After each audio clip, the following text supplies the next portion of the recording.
Assalamualaikum warahmatullahi wabarakatuh. Halo, sobat semua. Selamat datang di channel Wonopotro, tempat di mana setiap kisah hidup menjadi inspirasi. Di sini, kami menyajikan cerita-cerita nyata yang penuh makna, menggugah hati, dan memberikan pelajaran berharga dari perjalanan hidup yang penuh warna. Apakah itu kisah perjuangan, keberhasilan, atau momen-momen reflektif? Semuanya kami hadirkan dengan harapan dapat menyentuh hati dan memberikan semangat baru bagi setiap penonton. Jangan lupa untuk subscribe, aktifkan lonceng notifikasi, dan bagikan video-video kami agar semakin banyak orang yang mendapatkan manfaat dari kisah-kisah yang kami bagikan. Terima kasih telah bergabung dengan kami.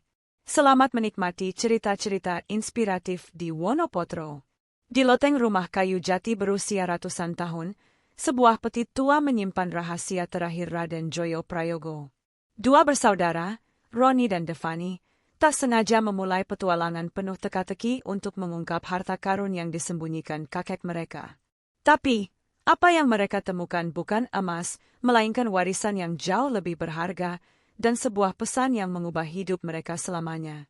Di bawah sinar bulan Boyolali, rumah kayu jati berdiri kokoh, menyimpan cerita berabad-abad dari terah keluarga Prayogo. Raden Joyo, seorang Wedono era Jepang, meninggalkan wasiat misterius tentang harta karun tersembunyi di rumah tua itu. Saat cucu-cucunya, Roni dan Devani, tiba untuk libur sekolah, mereka tak tahu bahwa petualangan mendebarkan menanti. Dari loteng berdebu hingga gudang penuh rahasia, setiap sudut rumah menggoda mereka dengan petunjuk, rintangan, dan bisikan leluhur. Akankah mereka menemukan harta karun itu, atau justru sesuatu yang lebih besar dari impian mereka? Langit di ufuk Boyolali membentang dalam gradasi jingga dan ungu, seolah menyambut kedatangan musim libur sekolah dengan penuh kehangatan. Bus tua yang membawa Roni dan Devani melaju perlahan di jalanan berliku, meninggalkan jejak debu di belakangnya. Di dalam bus, Roni, seorang pelajar SMA berusia 17 tahun, duduk di dekat jendela. Jaket hoodie birunya sedikit kusut setelah perjalanan panjang dari Bandung. Rambutnya yang sedikit acak-acakan menambah kesan santai, namun matanya yang tajam tak lepas dari pemandangan sawah hijau yang terhampar luas di sisi jalan. Sesekali, ia mencuri pandang ke arah Devani, adiknya yang berusia 13 tahun, yang asyik bermain game di ponselnya. Devani, dengan kuncir kuda yang rapi dan kaos berwarna cerah, sesekali mengintip keluar jendela, terpesona oleh bukit-bukit yang menjulang di kejauhan. Perjalanan ini adalah pelarian mereka dari rutinitas kota menuju rumah nenek di Boyolali, sebuah tempat yang penuh kenangan dan cerita. Bus berderit pelan saat berhenti di depan sebuah rumah kayu jati yang megah, berdiri kokoh di tengah halaman luas yang dipenuhi tanaman bunga dan pohon mangga tua. Rumah itu, dengan ukiran rumit di setiap pilar dan dindingnya, seolah menceritakan sejarah panjang yang terukir dalam serat-serat kayunya. Usianya yang telah ratusan tahun tak membuatnya rapuh, justru, kayu jati itu tampak menantang waktu, tahan terhadap rayap dan cuaca. Di beranda rumah, seorang wanita tua dengan kebaya sederhana berdiri dengan senyum hangat. Itu adalah Ibu Raras Rahayu, nenek mereka, istri dari almarhum Raden Joyo Prayogo, seorang Wedono terhormat di masa penjajahan Jepang. Rambutnya yang disanggul rapi dan sorot matanya yang lembut memancarkan kebijaksanaan, namun ada secercah misteri di balik senyumnya. Di samping Ibu Raras, dua sosok lain menyambut. Bibi Siti, seorang wanita paruh baya dengan kain jarik dan daster sederhana, memegang sapu lidi, seolah baru saja selesai membersihkan beranda. Wajahnya ramah, namun matanya menyimpan cerita yang tak terucapkan. Paman Junedi, pria bertubuh tegap dengan topi caping yang sedikit miring, berdiri di sampingnya, tangannya masih kotor karena baru memperbaiki pagar bambu di sisi halaman. Keduanya adalah asisten rumah tangga setia Ibu Raras, yang telah mengabdikan hidup mereka untuk menjaga rumah tua ini. Jauh di Sukoharjo, anak mereka, Jayadi, telah menikah dan membangun kehidupan sendiri, meninggalkan Siti dan Junarto untuk terus menjaga warisan keluarga Raden Joyo. Roni melangkah keluar dari bus, membawa ransel besar di punggungnya, sementara Devani mengikuti dengan tas kecil berwarna pink yang penuh stiker. Udara Boyolali yang sejuk langsung menyapa mereka, membawa aroma tanah basudara dan bunga melati dari halaman. Ibu Raras membuka tangannya, memeluk kedua cucunya dengan erat. "Sudah besar kalian. Sekarang," katanya lembut, suaranya penuh kehangatan. Roni tersenyum kecil, sedikit canggung, sementara Devani langsung memeluk neneknya dengan antusias. Bibi Siti dan Paman Junarto membantu membawa barang bawaan mereka ke dalam, sambil sesekali bertukar pandang dan tersenyum, seolah tahu bahwa kedatangan kedua anak ini akan membawa sesuatu yang istimewa. Di dalam rumah, aroma kayu jati bercampur dengan wangi masakan tradisional yang sedang disiapkan di dapur. Ruang tamu dipenuhi furnitur antik, meja jati berukir, kursi goyang yang sedikit berderit, dan lemari kaca yang menyimpan porselen tua. Dinding-dinding kayu dihiasi dengan foto-foto keluarga dalam bingkai hitam putih, beberapa di antaranya menampilkan sosok Raden Joyo Prayogo dalam seragam Wedono, berdiri gagah dengan pedang di sisinya. Roni berhenti sejenak di depan salah satu foto, menatap wajah kakeknya yang tegas namun penuh karisma. Ia tak pernah bertemu langsung dengan kakeknya, yang meninggal saat ia masih balita, namun cerita-cerita tentang Raden Joyo selalu membuatnya penasaran. Malam itu, setelah mandi dan berganti pakaian, keluarga berkumpul di ruang makan.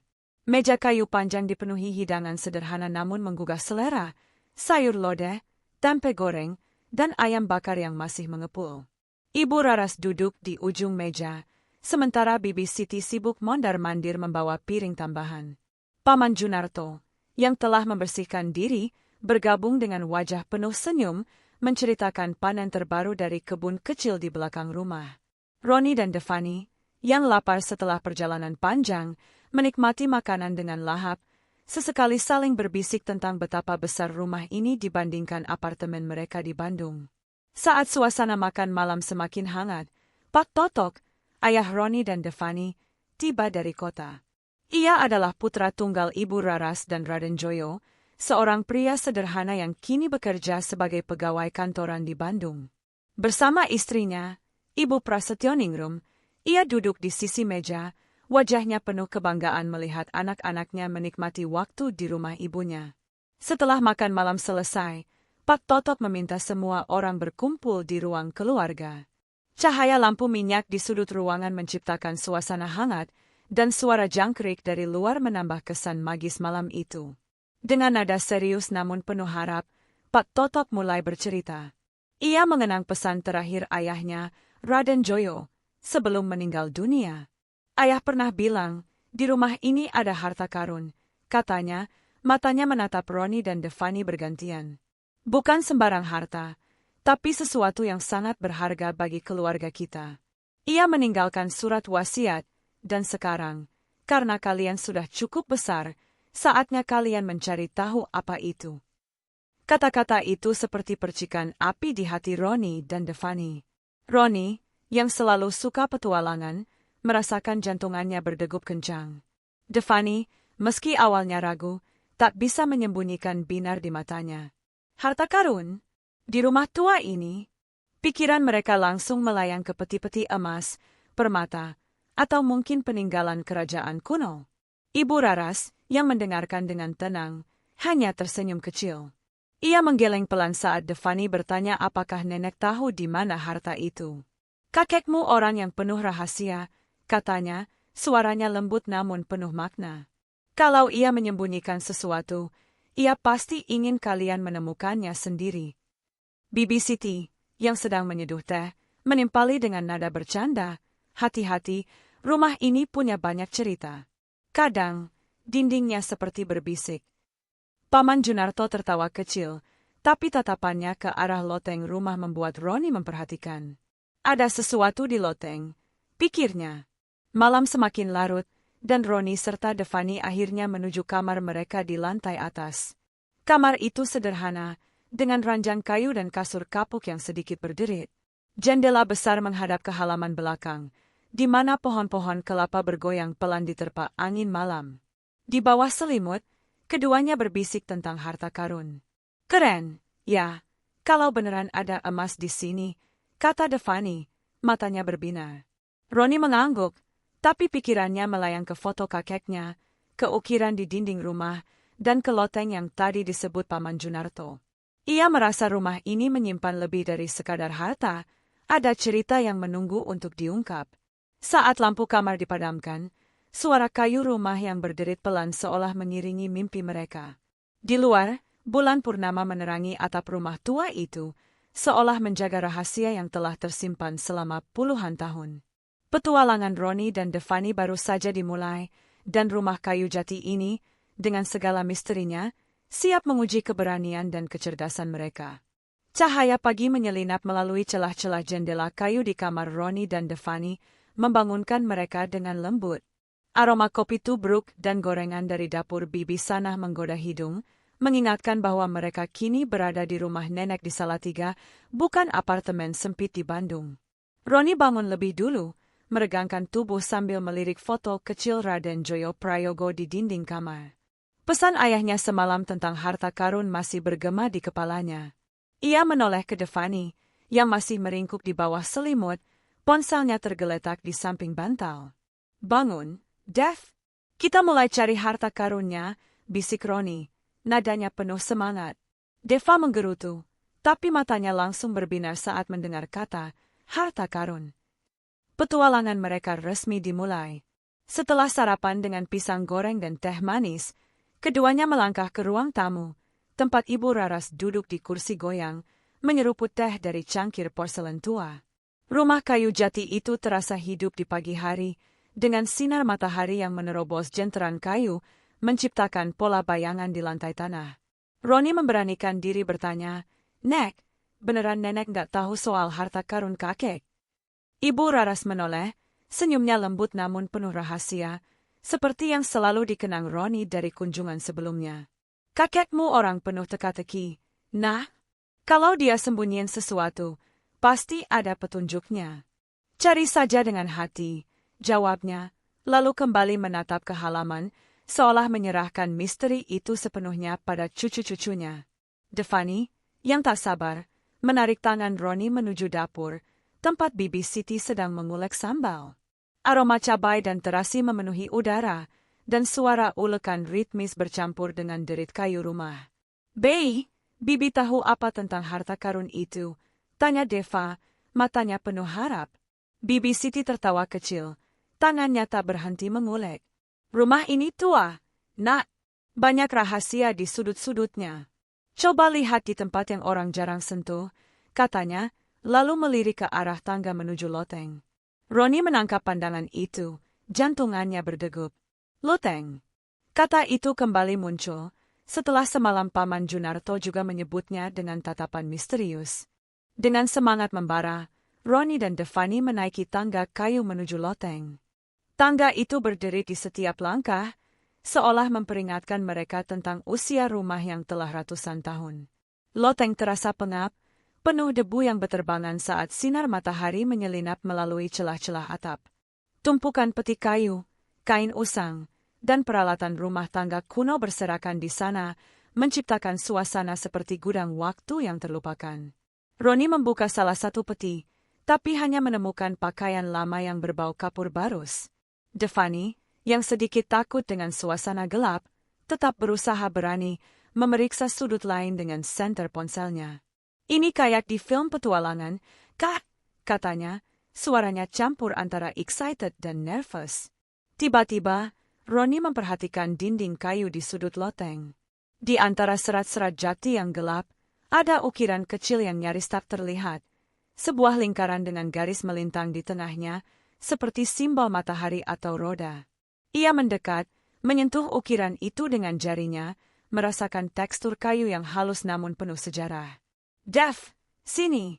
Lihat ini," panggilnya. Deva berlari mendekat, matanya melebar. "Apa itu?"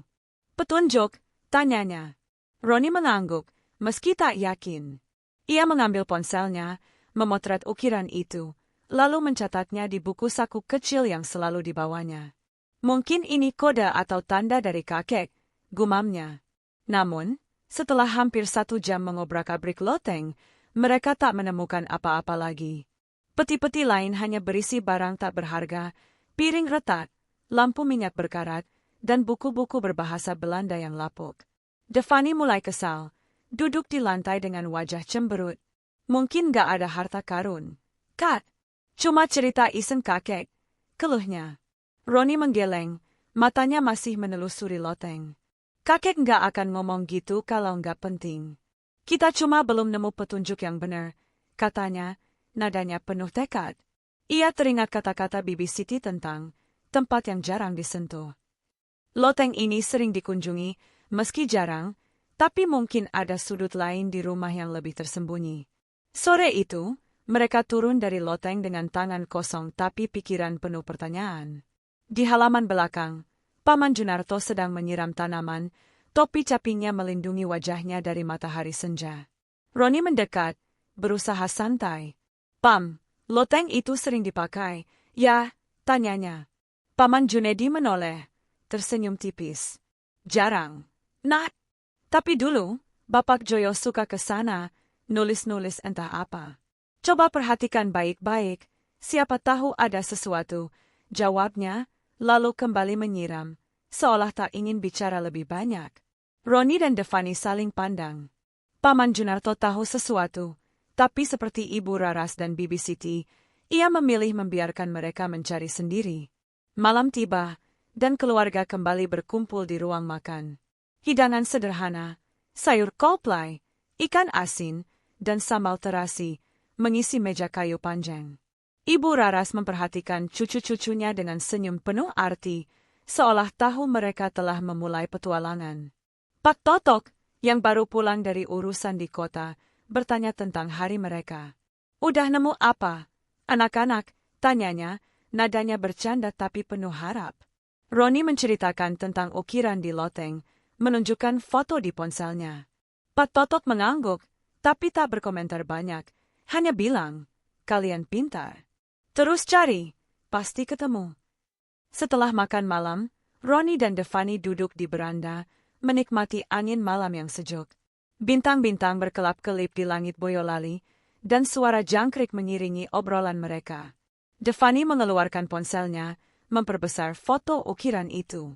Kat, ini kayak simbol apa, ya?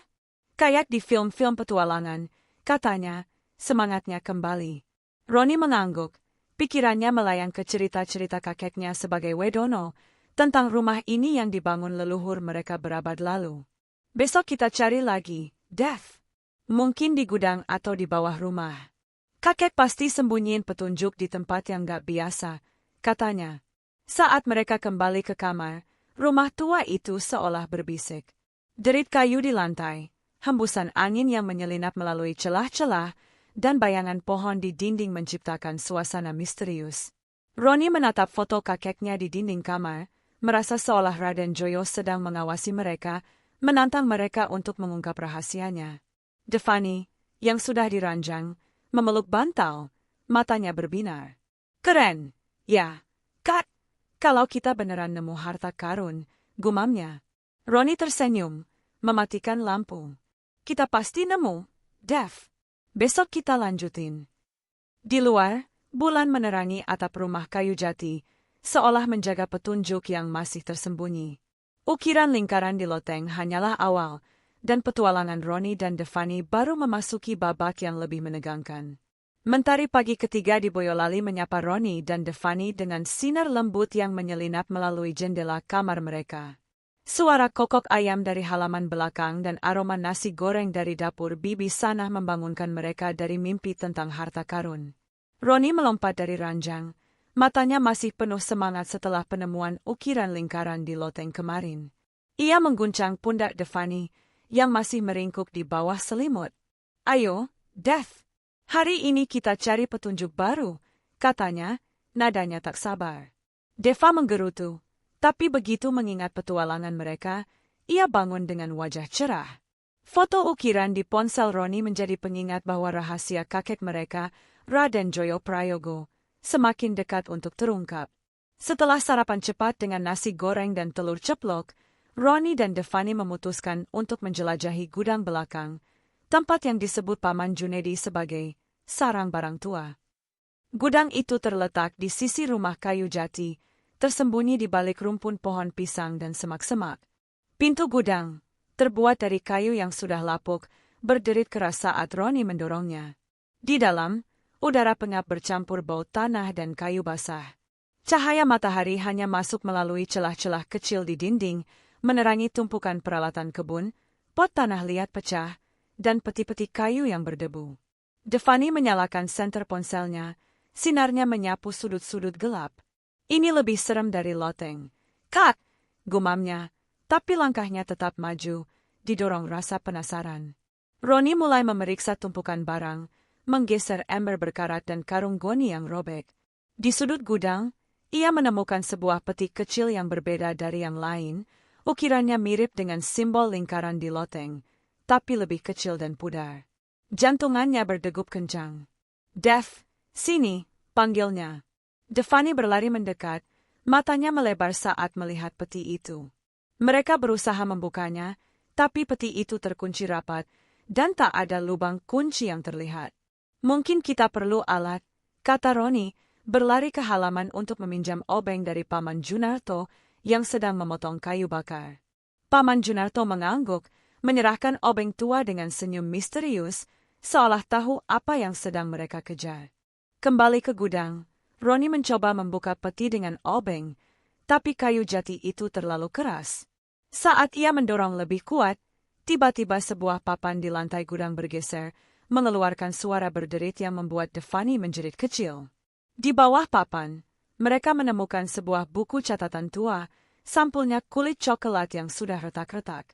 Di halaman pertama, tertulis nama Raden Joyo Prayogo dengan tinta pudar. Ronnie membukanya dengan hati-hati, takut kertasnya robek. Di dalam, ada sketsa rumah kayu jati ini, lengkap dengan tanda lingkaran di loteng dan tulisan samar, harta di bawah naungan kayu. Devani menatap Ronnie, matanya berbinar. Ini petunjuk beneran. Kak, serunya. Dengan buku catatan di tangan, mereka kembali ke loteng, berharap menemukan hubungan antara sketsa dan ukiran dinding. Tangga kayu berderit lebih keras dari biasanya, seolah memperingatkan mereka. Di loteng, Ronnie mencocokkan sketsa dengan dinding tempat ukiran lingkaran itu berada. Ia memperhatikan bahwa garis di sketsa menunjuk ke arah sudut loteng yang penuh peti tua. Devani, yang berjalan di depan, tiba-tiba menginjak papan lantai yang longgar. Papan itu berderit keras dan nyaris ambruk, membuat Devani kehilangan keseimbangan. Ronnie menarik tangannya tepat waktu, mencegah adiknya jatuh ke lubang kecil di bawah. Jantung mereka berdegup kencang, dan Devani memeluk lengan Ronnie, wajahnya pucat. Hampir aja, Kak, katanya, suaranya gemetar. Mereka duduk sejenak di lantai loteng, mencoba menenangkan diri. Ronnie memeriksa papan yang longgar itu, tapi di bawahnya hanya ada debu dan serpihan kayu. Kita harus lebih hati-hati, Dev. Rumah ini tua banget, katanya, mengingat cerita Bibi Saiti tentang loteng yang berbicara. Devani mengangguk, tapi semangatnya tak pudar. Mereka kembali memeriksa sudut loteng yang ditunjuk sketsa, tapi tak menemukan apa-apa selain peti-peti kosong. Saat matahari mulai condong ke barat, mereka turun dari loteng. Tubuh mereka penuh debu dan keringat, tapi pikiran mereka dipenuhi teka-teki. Di beranda, Bibi Siti sedang menyapu, wajahnya penuh perhatian saat melihat mereka. Hati-hati di loteng, ya, nak. Tempat itu kadang suka ngagetin, katanya, nadanya setengah bercanda. Devani menceritakan kejadian papan longgar, membuat Bibi Siti menggeleng pelan. Rumah ini punya cara sendiri buat jaga rahasianya, gumamnya, lalu kembali menyapu. Ronnie menatap buku catatan di tangannya, merasa petunjuk, di bawah naungan kayu, masih terlalu samar. Ia teringat kunci kecil berkarat yang ditemukannya kemarin di balik pot tanaman di beranda. Kunci itu tak cocok dengan peti di gudang, tapi mungkin ada kunci lain di rumah ini. Sore itu, hujan mulai turun, mengubah Boyolali menjadi kanvas kelabu. Ronnie dan Devani duduk di ruang tamu, memeriksa buku catatan Raden Joyo di bawah cahaya lampu minyak. Sketsa rumah itu penuh detail. Setiap pilar, jendela, dan bahkan pohon mangga di halaman digambar dengan teliti. Di salah satu halaman, ada catatan kecil tentang kayu yang menjaga, tapi tak ada penjelasan lebih lanjut. Devani menunjuk ke arah loteng di sketsa. Mungkin ada peti lain di sana, Kak, kita cuma belum nemu, katanya. Roni mengangguk, tapi pikirannya melayang ke gudang, ke papan lantai, dan ke kunci kecil itu. Semuanya seperti potongan puzzle yang belum tersusun. Malam tiba, dan badai kecil mengguncang Boyolali. Petir menyambar di kejauhan, dan angin menderu melalui celah-celah rumah kayu jati. Di ruang makan, Ibu Raras memperhatikan cucu-cucunya dengan senyum lembut, seolah tahu mereka sedang mendekati rahasia kakek. Pak Totok, yang baru pulang, bertanya tentang kemajuan mereka. Roni menunjukkan buku catatan, menceritakan sketsa dan petunjuk samar. Ayahnya mengangguk, matanya penuh kebanggaan. Kalian sudah lebih jauh dari yang Bapak dulu, katanya, membuat Roni dan Devani tersenyum. Saat mereka naik ke kamar, suara aneh dari loteng membuat Devani merinding. Itu cuma angin, kan? Kak, tanyanya, mencengkeram lengan Roni. Roni mengangguk, tapi hatinya tak yakin. Rumah ini, dengan dinding kayunya yang berderit dan bayangan yang menari di malam hari, seolah hidup, menjaga rahasia Raden Joyo dengan cemburu. Di ranjang, Roni memegang kunci kecil itu, memutar-mutarnya di tangannya. Besok kita cek gudang lagi, Dev. Dan mungkin loteng. Pasti ada sesuatu yang kita lewatin, katanya. Devani mengangguk, matanya perlahan terpejam, tapi pikirannya masih penuh bayangan peti, sketsa, dan harta karun. Di luar, hujan terus mengguyur, dan rumah tua itu berdiri kokoh, menyimpan petunjuk berikutnya yang menanti Roni dan Devani. Petualangan mereka semakin menegangkan, dan rintangan di rumah tua ini hanyalah awal dari teka-teki yang lebih dalam. Pagi hari kelima di Boyolali menyapa Roni dan Devani dengan langit cerah, seolah alam ingin memberi semangat untuk petualangan mereka. Sisa-sisa hujan semalam meninggalkan aroma tanah basah yang bercampur dengan bunga melati dari halaman rumah kayu jati. Roni bangun dengan pikiran penuh petunjuk, ukiran lingkaran di loteng, buku catatan Raden Joyo dengan sketsa rumah, dan kunci kecil berkarat yang ditemukan di balik pot tanaman. Ia merasa mereka semakin dekat dengan harta karun kakek, meski teka-teki itu masih seperti kabut yang sulit ditembus. Devani, yang biasanya sulit dibangunkan, kali ini melompat dari ranjang begitu Roni menyebut loteng. Kak, aku yakin hari ini kita nemu sesuatu, katanya, matanya berbinar. Semangat mereka membara, didorong oleh petunjuk, harta di bawah naungan kayu, dari buku catatan kakek. Setelah sarapan dengan bubur ayam buatan bibi sana, Roni dan Devani langsung menuju loteng, membawa senter, kunci kecil, dan buku catatan Raden Joyo. Tangga kayu berderit di bawah langkah mereka, seolah menyapa seperti teman lama. Loteng masih sama seperti kemarin, pengap, berdebu, dan penuh bayangan yang diciptakan sinar matahari yang menyelinap melalui celah atap. Roni membuka buku catatan, menelusuri sketsa rumah dengan jari. Di bawah naungan kayu, gumamnya, matanya menelusuri dinding loteng, mencari sesuatu yang cocok dengan petunjuk itu. Devani, yang tak sabar, mulai memeriksa peti-peti tua, tapi kebanyakan hanya berisi kain usang dan alat rumah tangga kuno. Saat Devani berjalan di sudut loteng, ia memperhatikan sebuah papan kayu di dinding yang sedikit menonjol, hampir tak terlihat karena tertutup debu tebal. Kak, lihat ini, serunya, menyapu debu dengan tangannya. Roni mendekat, jantungannya berdegup. Papan itu berbeda dari dinding lain, permukaannya lebih halus, seolah sengaja dibuat untuk disembunyikan. Ia mengetuknya, dan suara hampa yang terdengar membuat mereka saling pandang. Ini pintu rahasia, Dev, kata Roni, nadanya penuh semangat. Dengan hati-hati, ia mendorong papan itu, dan setelah sedikit perlawanan, papan itu bergeser, mengungkap sebuah rongga kecil di dinding. Di dalam rongga, tersimpan sebuah peti kayu jati berukir, lebih kecil dari peti lain di loteng, tapi ukirannya rumit, dengan pola lingkaran dan garis yang mirip dengan yang ada di dinding. Devani menjerit kecil kegirangan, tapi Roni meminta diam, takut seseorang mendengar. Mereka menarik peti itu keluar dengan susah payah, kayunya berat meski ukurannya tak besar. Di bagian depan peti, ada lubang kunci kecil, dan Roni langsung mengeluarkan kunci berkarat dari sakunya. Dengan tangan gemetar, ia memasukkan kunci itu, dan, klik, kunci itu pas. Namun, saat ia mencoba memutar, kunci itu majat, seolah peti menolak menyerahkan rahasianya. "Kak, coba pakai tenaga," kata Devani, sudah tak sabar. Roni menggeleng, tak ingin merusak peti. "Kita perlu alat, Dev. Mungkin obeng atau sesuatu buat bantu buka," katanya. Mereka berlari ke gudang belakang, tempat Paman Junarto menyimpan peralatan. Paman Junarto, yang sedang memperbaiki keranjang bambu, menatap mereka dengan alis terangkat saat Roni meminta obeng. "Lagi nyari apa, Nak?"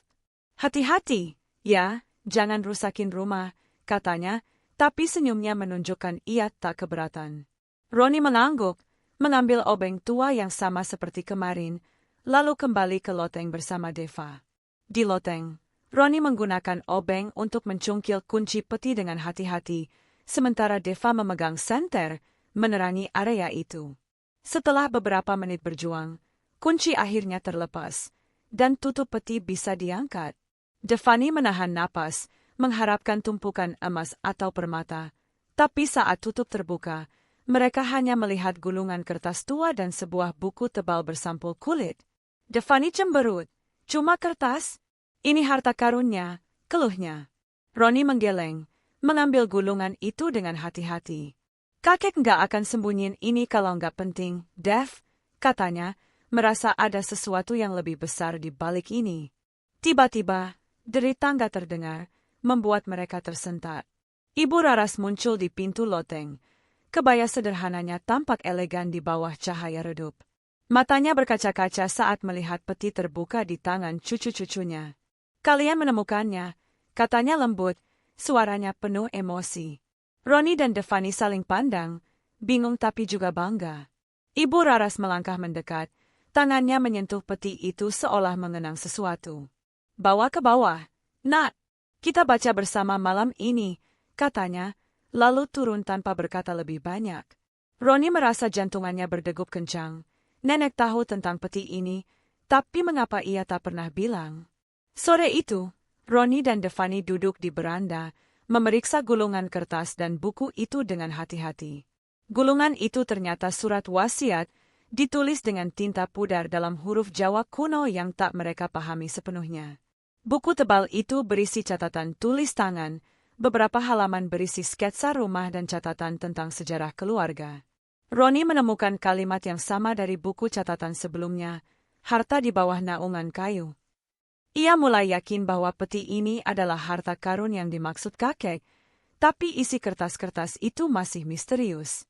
Devani, yang mulai tertarik, menunjuk ke sketsa pohon mangga di halaman.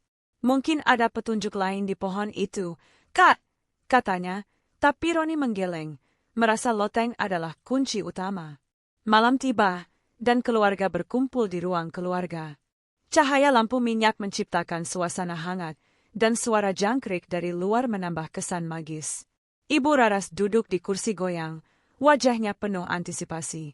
Pak Totok dan Ibu Prasetyaningrum, yang baru tiba dari kota, menatap peti di tengah ruangan dengan rasa ingin tahu.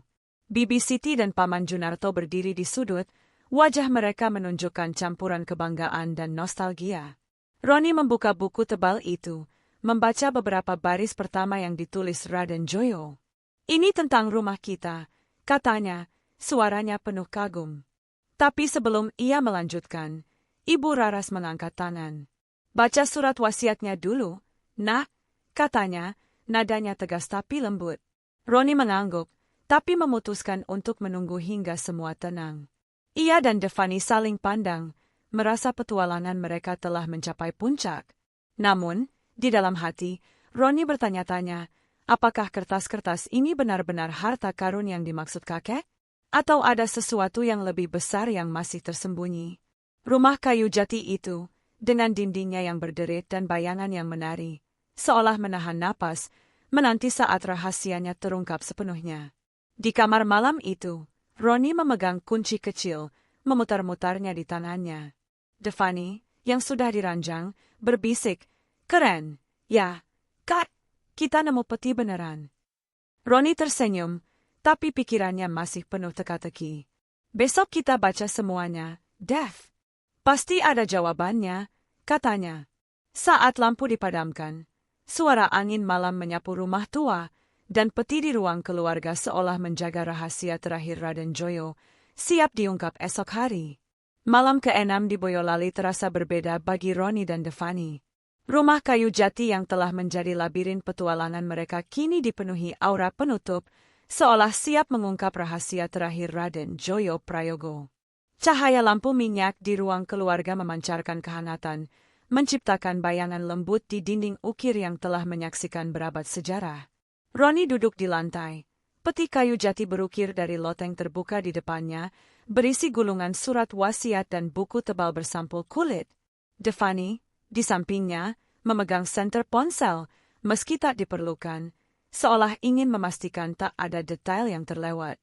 Ibu Raras, nenek mereka, duduk di kursi goyang, matanya penuh harap dan nostalgia. Pak Totok dan Ibu Prasetyo-ningrum, orang tua mereka, menatap peti dengan rasa kagum, sementara Bibi Siti dan Paman Junarto berdiri di sudut, wajah mereka mencerminkan kebanggaan diam. Petualangan mencari harta karun yang dimulai dari cerita ayah mereka kini mencapai puncaknya. Roni mengambil gulungan surat wasiat dengan hati-hati, kertas tua itu rapuh di tangannya. Tulisan tangan Raden Joyo, dalam huruf Jawa kuno bercampur aksara Latin, tampak penuh wibawa meski tinta telah memudar. Ia membaca keras, suaranya bergema di ruangan yang hening. Surat itu dimulai dengan sapaan kepada keluarga, menceritakan kehidupan Raden Joyo sebagai Wedono di era penjajahan Jepang, tugasnya menjaga rakyat di tengah gejolak zaman. Namun, inti surat itu terletak pada rumah kayu jati ini, warisan leluhur yang dibangun berabad lalu oleh terah keluarga Prayogo. Rumah ini bukan sekadar tempat tinggal, tulis Raden Joyo, melainkan cagar budaya, saksi bisu perjuangan dan kebanggaan kita. Jangan pernah dijual, jagalah sebagai amanah untuk generasi mendatang. Roni berhenti sejenak, menatap Ibu Raras, yang mengangguk pelan, matanya berkaca-kaca. Devani, yang awalnya berharap menemukan emas atau permata, kini mendengarkan dengan serius. Ia melirik buku tebal di samping peti, yang ternyata berisi catatan sejarah keluarga. Roni membukanya, halaman-halaman kuning itu penuh sketsa rumah, peta tanah, dan cerita tentang leluhur mereka, dari masa kerajaan Mataram hingga era kolonial. Ada catatan tentang bagaimana rumah ini dibangun dengan kayu jati terbaik, dirancang tahan terhadap rayap dan bencana, sebagai simbol kekokohan keluarga. Di salah satu halaman, Raden Joyo menulis tentang harta di bawah naungan kayu, yang kini jelas merujuk pada peti ini, bukan harta duniawi, tapi warisan pengetahuan dan identitas. Devani menyentuh buku itu, jarinya menelusuri sketsa pohon mangga di halaman, teringat idenya yang salah tentang petunjuk di pohon itu. Ibu Raras bangkit dari kursi goyang, melangkah mendekat. Ia mengambil buku itu dari tangan Roni, membukanya pada halaman terakhir, di mana Raden Joyo menulis pesan untuk anak cucunya. Kalian adalah pewaris terah ini, katanya, suaranya lembut tapi tegas, membaca kata-kata almarhum suaminya. Harta sejati bukan emas, melainkan kebanggaan akan akar kalian. Rumah ini adalah jantung keluarga kita, jagalah ia seperti kalian menjaga hati. Ruangan hening, hanya suara jangkrik dari luar yang terdengar. Pak Totok mengangguk, wajahnya penuh kebanggaan pada anak-anaknya yang telah mengungkap rahasia ini. Ibu Prasetyo-ningrum memeluk Devani, yang kini tersenyum, memahami nilai warisan itu. Bibi Siti, yang selama ini diam, akhirnya berbicara. Bapak Joyo selalu bilang rumah ini punya jiwa, katanya, matanya menatap dinding kayu jati. Makanya dia sembunyiin surat itu di loteng, biar anak cucunya yang nemuin, bukan orang lain. Paman Junarto tersenyum, menambahkan, dan kalian berhasil. Nah, Bapak pasti bangga di sana. Roni merasa dadanya hangat. Petualangan mereka, dari ukiran lingkaran di loteng hingga peti di rongga dinding, bukan hanya tentang menemukan harta, tapi tentang menghidupkan kembali cerita kakek mereka. Malam itu, setelah keluarga bubar, Roni dan Devani duduk di beranda, menikmati angin sejuk Salatiga. Bintang-bintang berkelap-kelip di langit, dan bulan purnama menerangi rumah tua yang kini terasa lebih hidup. Roni memegang kunci kecil berkarat, yang ternyata adalah kunci peti harta karun. Keren, ya, Dev, kita beneran nemu sesuatu, katanya, tersenyum. Devani mengangguk, wajahnya penuh kebanggaan. Aku awalnya kecewa, Kak, tapi sekarang aku ngerti. Rumah ini lebih berharga dari emas, katanya, menatap pilar-pilar jati yang kokoh. Mereka berjanji untuk kembali ke Boyolali setiap libur, membantu Ibu Raras menjaga rumah sebagai cagar budaya. Pagi terakhir tiba, dan sinar matahari menyapa halaman rumah dengan lembut. Roni dan Devani berdiri di beranda, ransel mereka siap untuk perjalanan pulang ke Bandung. Ibu Raras memeluk mereka erat, matanya penuh rasa syukur. Kalian sudah bikin nenek bangga, katanya, menyerahkan salinan foto keluarga dari era Raden Joyo sebagai kenang-kenangan. Bibi Siti dan Paman June Arto melambai dari halaman, wajah mereka penuh senyum. Pak Totok dan Ibu Prasetyo-ningrum mengangguk pada anak-anak mereka, tahu bahwa petualangan ini telah mengubah cara mereka memandang keluarga. Bus yang akan membawa mereka pulang tiba, mengeluarkan derum mesin tua. Roni melangkah ke dalam, tapi ia berhenti sejenak, menoleh ke rumah kayu jati. Pilar-pilar ukir, atap genteng tua, dan pohon mangga di halaman seolah berpamitan, mengingatkannya pada warisan yang kini ia dan Devani pikul. Devani, di sampingnya, memegang buku catatan kecil yang berisi salinan sketsa rumah dari buku Raden Joyo. Kita harus ceritain ini ke teman-teman, Kak, katanya, tersenyum lebar. Roni tertawa, tapi di dalam hati, ia tahu cerita ini lebih dari sekadar kisah petualangan, ini adalah ikatan mereka dengan leluhur. Bus melaju meninggalkan Boyolali, menyusuri jalanan berliku yang dikelilingi sawah dan bukit. Roni menatap keluar jendela, memikirkan loteng berdebu, peti berukir, dan surat wasiat yang mengubah pandangannya tentang harta. Devani, di sampingnya, menggambar sketsa rumah di buku catatannya, menambahkan lingkaran kecil di loteng sebagai kenangan. Rumah kayu jati itu, dengan segala rahasianya, kini bukan lagi sekadar tempat libur, tapi jantung keluarga mereka, sebuah cagar budaya yang akan mereka jaga selamanya. Di Boyolali, Ibu Raras berdiri di beranda, menatap bus yang menghilang di tikungan. Ia tersenyum, tangannya memegang foto Raden Joyo. Kau pasti senang, Mas, gumamnya, seolah berbicara pada suaminya. Rumah tua itu berderit pelan, seolah menyetujui, siap menjaga cerita terah keluarga Prayogo untuk generasi berikutnya. Petualangan Roni dan Devani telah usai, tapi warisan sejati yang mereka temukan akan hidup selamanya.